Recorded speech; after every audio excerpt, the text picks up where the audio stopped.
Hello, my name is Cunningham and I write thrillers and children's books.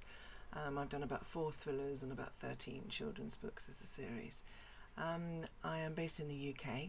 I'm quite old now, I'm 60, so I have lived a lot, but I'm talking to you as a group of young uns who are setting out on your career as writers.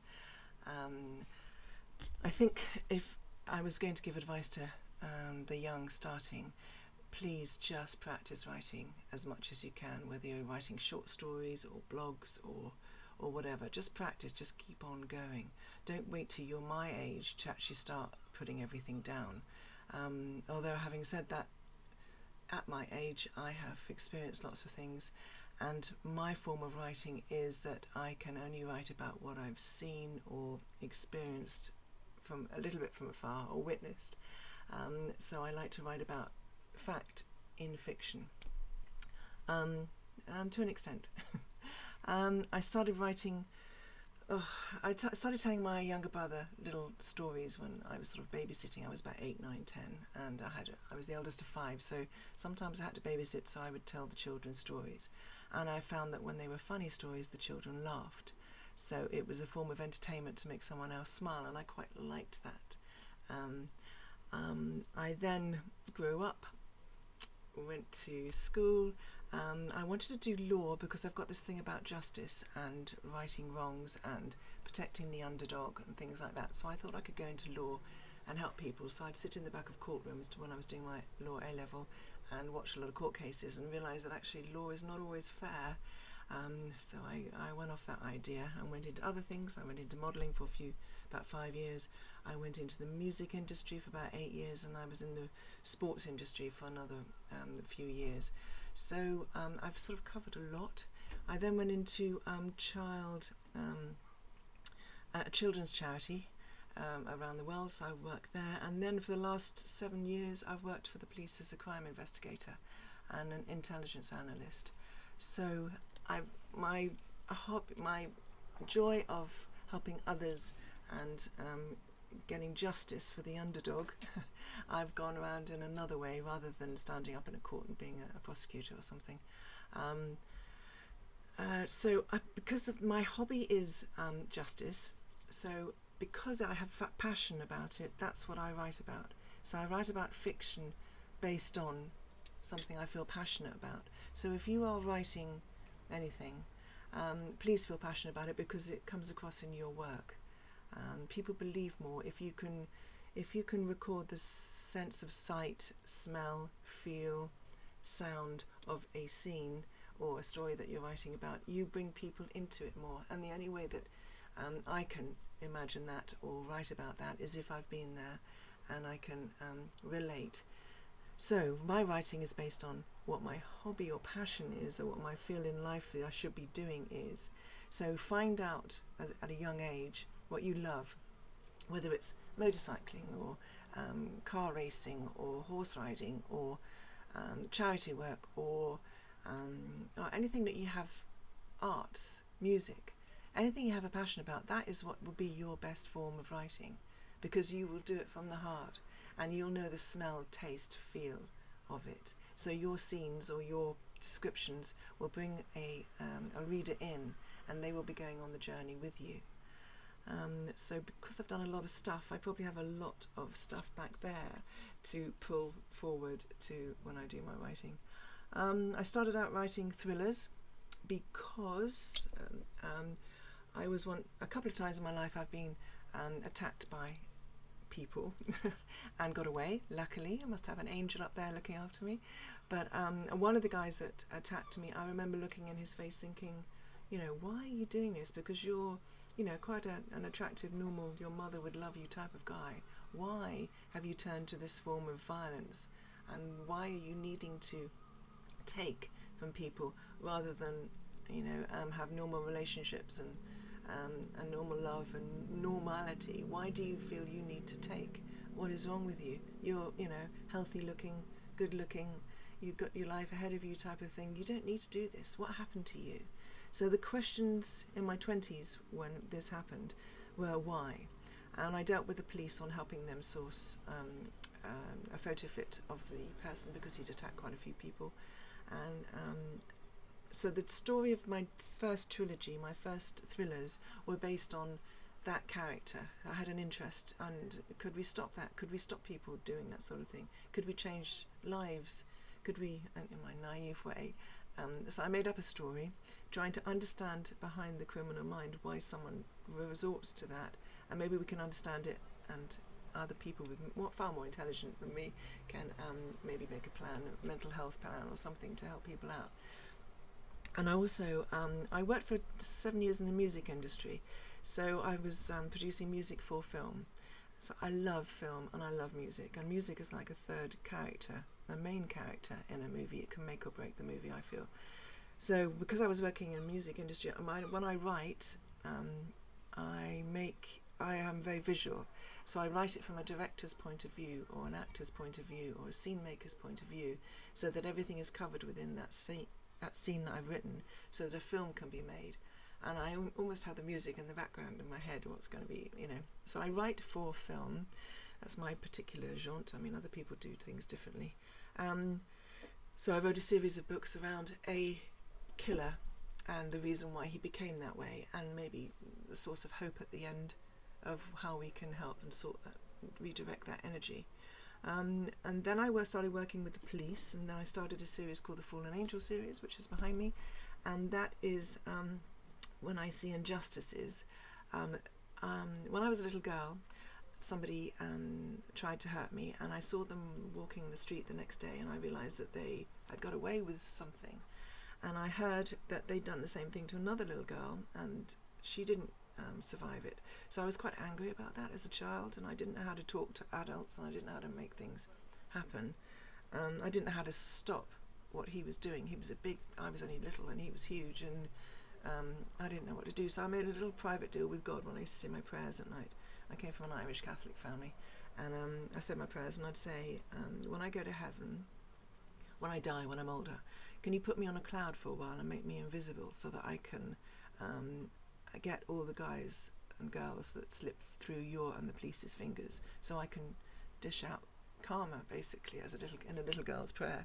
And I've carried that thought with me, and I've done a deal with God, and when I do die, I'm going to sit on the cloud and sort out a few people that need help that the police and the authorities aren't managing to sort out for them.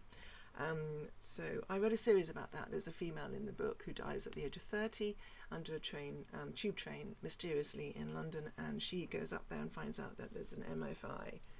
MI5 is a furniture store over here.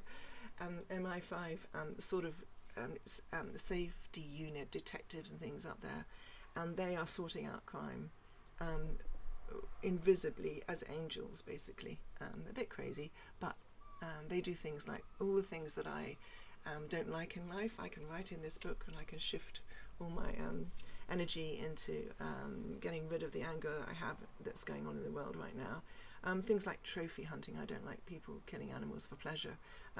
Things like attacking children, or domestic abuse, or unfairness in government. All the things that I get angry about, I can get rid of my anger through my books and do the scenes. So it's sort of writing as a therapy as well. So the Fallen Angel series is about a group of people up there who are doing good, and the only way you know that they are there is a white feather sort of sachets to the floor as a sign that they've been there and they've done good, but you have to ask them for help. Anyway, so I find writing therapy in my crazy mind of little old me on the planet, and I don't know how to help. There's so many people that need help, and so that is my passion. So it's easy to write about your passion, and easy to make your passion sound exciting. So if I have anything to say to someone who's starting out, don't wait till you're old. Start writing what your passion is now. Practice every day. Write blogs. Write. Get used to the feel of pushing out a sentence. And tips for when you're doing larger books, like 80,000, 90,000 word books. People get hung up, as I did, on editing. Don't. Just write it out as trash. Write it out as the worst English possible. Don't do any editing. Just write. Get the whole story down. And then go through about 4 or 5 times editing. And then get somebody else to go through it and edit it for you.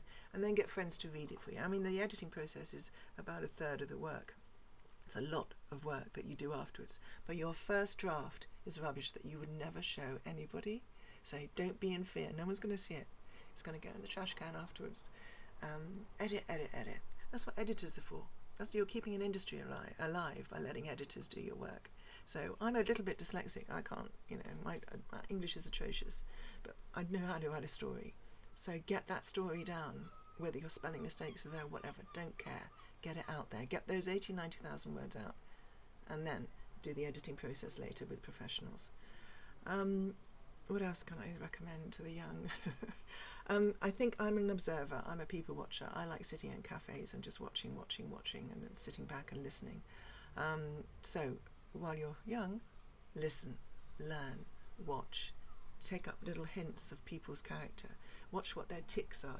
When they lie, do they stroke themselves? Their little tics of habits, and store it all up. Put all that information that you gather watching into the books. Now they give me some questions. So, what are the virtues that attract me to writing? Well, I think I've said it. It gives me an outlet for my view on the world and life and why I'm here and what I should be doing. And maybe if I can jolt someone into not being angry and violent with somebody, if they read it, they might think, "Oh, I'm not going to do that anymore because I didn't realise that's how the hell they felt." Also, it's my therapy, releasing my anger on what's going on because I can't do anything. I feel useless, and it's also helping me with my passion because I'm aiming for film and I write for film or TV series in mind. So I suppose it's my therapy. Otherwise, what's the point of being here? I could sit back and do nothing, and just enjoy life instead of pulling my hair out over storylines every night. Anyway, what's the next question? And how is it useful? What are the useful things for the young to adopt? I think I've said that already. Watch everything. Take it all in, because you will be using it as fodder later when you're writing. Everything has a story around it. Everything has a background. I look in the street and I see a man walking hurriedly down the street, and I look at him and I think, where's he going? Why is he going? What, where, why, wherefore, who? And suddenly I've got a storyline. He's going to save someone who's dying at the end of the road, or he's going to stop something happening, or he's run away from a murder scene or a crime scene. So I take note of what he was wearing. I take note of his behaviour. Maybe I've got a crazy mind, but watch and listen and learn, I think, and absorb, because that is your fodder for when you're writing. And then you're writing about stuff you actually know, you've actually seen, and it's much more believable. I hope that helps. Also, part of when I'm in a phase in my life where maybe I'm looking after somebody, I'm caring for someone, a little bitty member of the family who needs a bit of help, and I can't do full-on 80,000 word days where I lock myself away for months, and I'm trying to help. I'm trying to sort something out.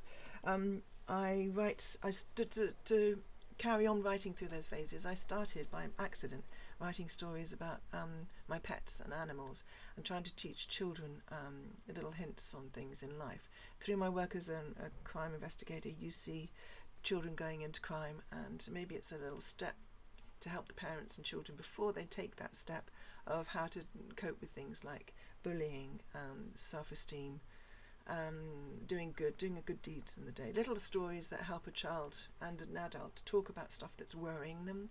If they have anxiety or something, they can talk about it, sort it out, because things like anxiety, if they are left to the end of when a child grows up, then that can grow into mental health issues, and we could have sorted it out easy as a parent earlier on.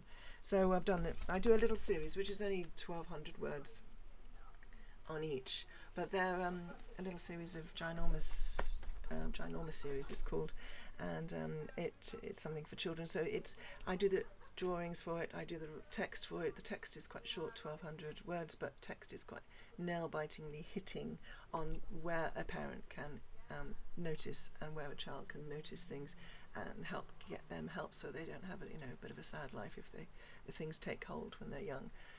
So that is the second thing I do. It's all part of this justice thing I was born with, and it's all part of observing. Writing is a fantastic, powerful tool.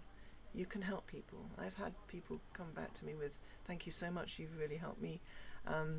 So it's a very powerful tool you have, and if you feel that you want to do it, go out there, do it, because you can do it from your desktop.